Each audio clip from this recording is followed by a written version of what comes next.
Hello प्यारे बच्चे, आप लोगों को मेरे यूट्यूब चैनल पे आर्या कुछ चैनल पर आप लोगों का स्वागत है। आज की क्लास आप लोगों का बायोलॉजी का चलने वाला है, जो पहला चैप्टर का आप लोगों का क्वेश्चन आंसर है। या पहला क्वेश्चन है कि वस्तुनिष्ठ प्रश्न। इसमें आप लोगों को ऑब्जेक्टिव क्वेश्चन दिया गया है जो आपसे पूछा जाएगा। ऑब्जेक्टिव प्रश्न, और जिसमें से पहला आप लोगों के वैसे पौधे जो पोषण के लिए सड़ी गली चीज़ों पर आश्रित रहते हैं वे क्या कहलाते हैं। कमेंट में जरूर करिएगा कि वैसे पौधे जो पोषण के लिए क्या कहते हैं सड़ी गली, मतलब जो वो जो भोजन करेगा पौधे वो शुद्ध भोजन नहीं करेगा, वो सड़ा गला मृत जीवी मतलब मृत पदार्थ को अपना ग्रहण करेगा, उसको क्या कहते हैं, उसको मृत जीवी कहते हैं। एक नंबर का आंसर बी हो जाएगा, मृत जीवी है ना। अब है कि स्वपोषण के लिए आवश्यक है, स्वपोषण के लिए क्या आवश्यक है, तो कमेंट करिए। स्वपोषण पर बताइए कि स्वपोषण किस में होता है। स्वपोषण होता है पौधे में, और पौधे को भोजन बनाने के लिए क्या क्या आवश्यकता पड़ती है। इसमें क्लोरोफिल की आवश्यकता पड़ती है, सूर्य की प्रकाश की आवश्यकता पड़ती है, और ये H2O और कार्बन डाइऑक्साइड की आवश्यकता पड़ती है। तो इसका मतलब यहाँ पे हो गया कि स्वपोषण के लिए ये सभी चीज़ की आवश्यकता पड़ती है। इसमें हो जाएगा आंसर, इसका डी हो जाएगा। अब है कि इनमें कौन प्रकाश संश्लेषी अंग है। इनमें से कौन मतलब प्रकाश संश्लेषण जो पौधे में जो होता है प्रकाश संश्लेषण तो इसमें से आप लोगों का हरित लवक हो जाएगा प्रकाश संश्लेषी अंग। अब है कि वायुमंडल में CO2 का कितना प्रतिशत है। वायुमंडल में जो CO2 है वो कितना प्रतिशत है, तो इसका आंसर हो जाएगा 0.3% है। वायुमंडल में CO2 0.3% है। बाकी प्रकाश संश्लेषण के प्रक्रम में निम्नलिखित में क्या नहीं होता है। जब प्रकाश संश्लेषण बढ़ता है तो उसके प्रक्रम में क्या नहीं होता है। पानी तो टूटता ही है, ऑक्सीजन का मुक्त भी होता है और कार्बन डाइऑक्साइड का भी उपयोग किया जाता है। यहाँ देखिए गया कि CO2 का मुक्त होना, मतलब CO2 पौधे जो CO2 को ही ग्रहण करते हैं, तो ये यही जब मुक्त हो जाएगा तो पौधे अपना CO2 ग्रहण कैसे करेंगे। इसलिए ये ऑप्शन गलत है, मतलब ये ऑप्शन मतलब राइट है। क्वेश्चन मतलब क्या क्या क्या नहीं होता, मतलब ये नहीं होता, ये CO2 मुक्त होना ये प्रकाश के दौरान नहीं होता है।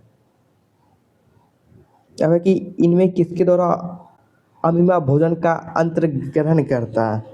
जो अमीबा जो है, अमीबा का भोजन जो पाचन होता है वो किसके द्वारा होता है, और अंत ग्रहण वही हो गया पाचन या अंत ग्रहण, वो कुटपाद विधि कुटपाद के द्वारा होता है, कुटपाद विधि। अमीबा का जो भोजन को जो पाचन होता है वो कुटपाद विधि के द्वारा होता है, आप ये सब ध्यान रखिएगा। अब है कि नमी में सॉरी ये होगा इनमें, ये हट गया इस टाइपिंग के दौरान। इनमें से किस छिद्र के द्वारा ग्रासनली से जुड़ता है। आप लोगों को 4 ऑप्शन दिया गया है, इसमें बताइए कि इसमें से किस छिद्र के द्वारा जो ग्रासनी है वो ग्रासनली से जुड़ता है। इसमें हो जाएगा आप लोगों का ऐसा निगल द्वार, ऑप्शन नंबर ए है। अब आप लोगों को क्वेश्चन है कि रिक्त स्थान को पूर्ति करे। एक तो पढ़ा देखिए कि स्वपोषी पौधे में डैश करने की क्षमता होती है, स्वपोषी पौधे में डैश करने की क्षमता होती है, तो इसका आंसर हो जाएगा प्रकाश संश्लेषण।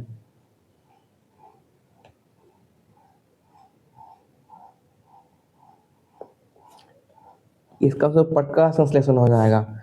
बाकी सौर ऊर्जा का परिवर्तन प्रकाश संश्लेषण में डैश ऊर्जा में होता है, तब सौर ऊर्जा का परिवर्तन प्रकाश संश्लेषण में कार्बन डाइऑक्साइड के रूप में परिवर्तन होता है, CO2।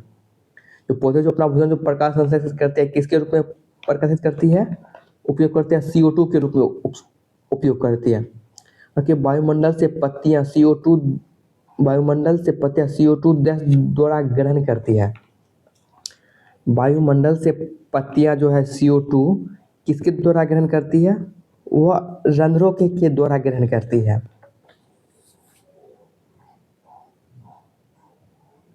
वायुमंडल से जो पत्तियां हैं जो CO2 किसके द्वारा ग्रहण करती है, रंध्रों के द्वारा ग्रहण करती है। अब कि वो सारी चीजें हैं जिसके द्वारा जीवों का अनुरक्षण होता है वह क्या कहलाते हैं। जिसके द्वारा जीवों का अनुरक्षण होता है उसे क्या कहते हैं, जैव प्रक्रम कहते हैं। आपको पहले दिन ही बताए थे कि जैव प्रक्रम का परिभाषा ये है, जिसके द्वारा जीवों का संरक्षण एवं अनुरक्षण तो क्या कहते जैव प्रक्रम कहते हैं। आप लोगों को अगर पिछले पूरे क्लास का वीडियो चाहिए तो आप लोगों को यूट्यूब के प्लेलिस्ट में उपलब्ध कराया गया है। बाकी सूर्य के प्रकाश को डैश अवशोषित करता है। सूर्य के प्रकाश को क्लोरोफिल अवशोषित करता है।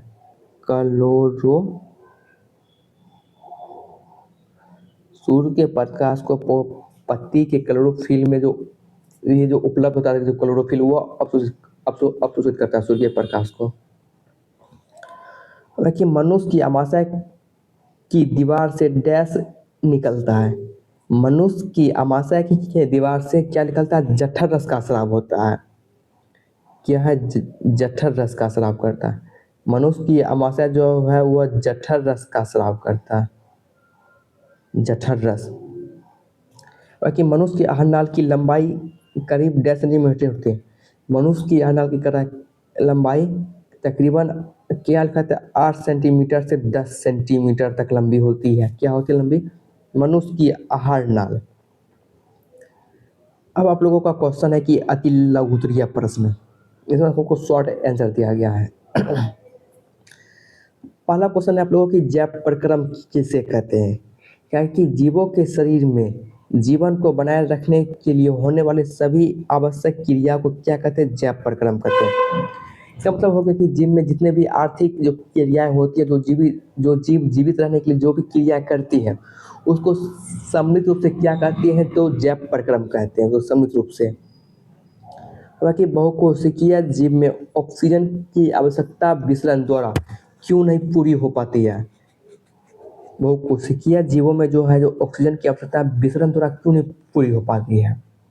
उसका आंसर दिया गया कि बहुकोशिकीय जीवों का शरीर बड़ा होता है।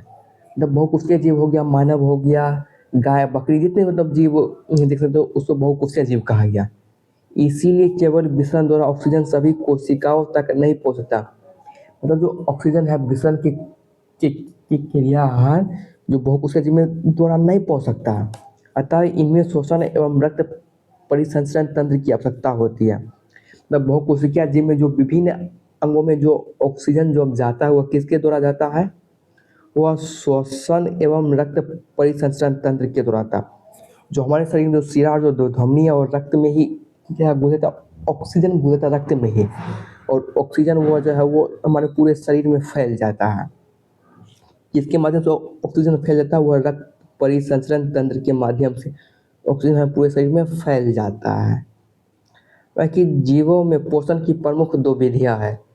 कि जीवों में पोषण की प्रमुख 2 विधियां, पहला है कि स्वपोषण और दूसरा कि परपोषण।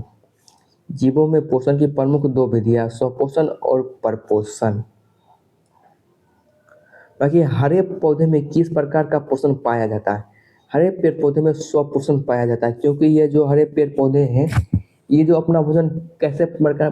अपना भोजन ये स्वयं बनाते हैं, अपना भोजन ये खुद से बनाते हैं। इसीलिए हरे पेड़ पौधे को स्वपोषी कहा गया है। हालांकि जंतुओं में पोषण की कौन सी विधि पाई जाती है?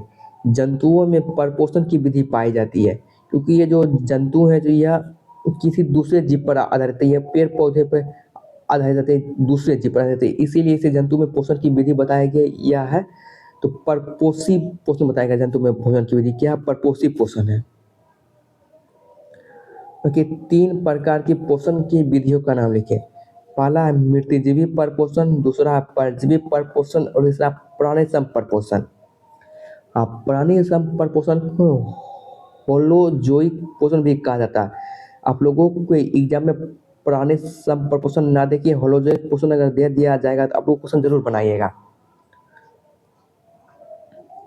प्रकाश संश्लेषण की प्रक्रिया में उत्पाद के रूप में कौन सा पदार्थ बनता है? प्रकाश संश्लेषण की प्रक्रिया में उत्पाद के रूप में क्या बनता है? ऑक्सीजन बनता है। हमने बताया था कि आपको जब प्रकाश संश्लेषण की प्रक्रिया होती है तो पौधे जो है वह वायुमंडल से CO2 को अपने अंदर ग्रहण करते हैं और वायुमंडल में वह क्या छोड़ते हैं? वह वायुमंडल में ऑक्सीजन छोड़ते हैं। वह वायुमंडल में